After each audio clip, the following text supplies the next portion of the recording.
मोनसे बाजाराव बिथांमोनहा खोथा बुंगासिनो दं जायगा जायगा जे बिजेपिया सोदै जोंजोंसो इउपिपिएलजोंसो एलायन्सआव दं होननानै बुंनाय नैबेखौनो मिन खालामदों बायदि मोनदां।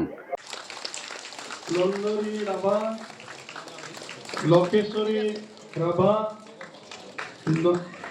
धरमी देउरी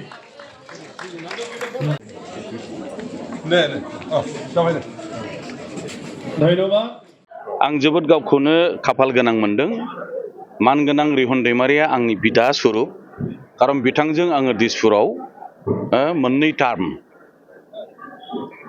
मोनथाम टार्म मन्थ्रि हिसाबै एबा बिदा फंबाय हिसाबै जों खामानि मावनो मोनदों।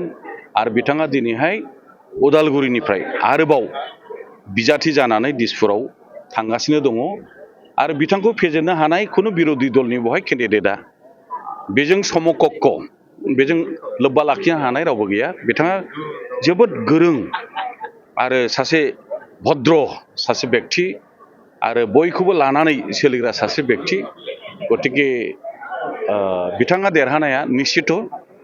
आरो जोङो जुदि एसे नायहरो थांनाय बिटिसि इलेक्सनाव बिपिएफ राजखान्थि हान्जानिफ्राय बहाय फ्राय गासैबो जि उदालगुरि बिधानसभा समस्तियाव बेवहाय गासिबो बिपिएफनिथ' दखलखा। हरिसिङा धोनसिरि बे मा होनो भैरबकुन्द गासिबोथ' पासनै रौता गासिबोथ' बे दखलखा। गतिके थांनाय बाराव जेसेबां देरहानाय एबा भट होदों आरो देग्लाय बांसिनगोन बेथ' बहायल' नङा। मैया जोङो माबायावमोन मा होनो बेखौ बाक्सायावमोन। बाक्सायावबो 400-500 मानसिया जइन जादों। दिनैबो बहाय जादों।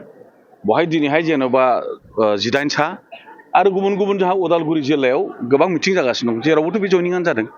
मथथे सिदा खोथा दिनैनि दिनाव मानब गेदेर हाग्रामा महिलारि बिथांनि दैदेननायाव जेसेबां जाथि जनगोष्ठी भाषा धोरोमनि रायजो राजाफोर दङ बिपिएफ मुखि जागासिनो दं। बेनि डेफिनेसना मा माने बिनि ओंथिया मा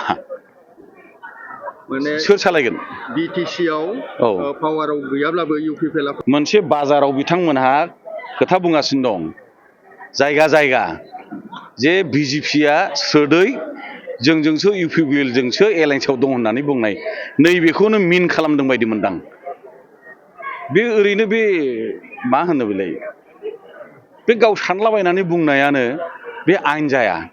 सोरबाया सिमां नुनो हागौ बे घटना जायाना। दा इउजि ब्रह्म बिथाङा जुदि बिदि खोथा बुंदों बेवहाय जेबो बास्तबता गैया, रिलिभेन्सि गैया।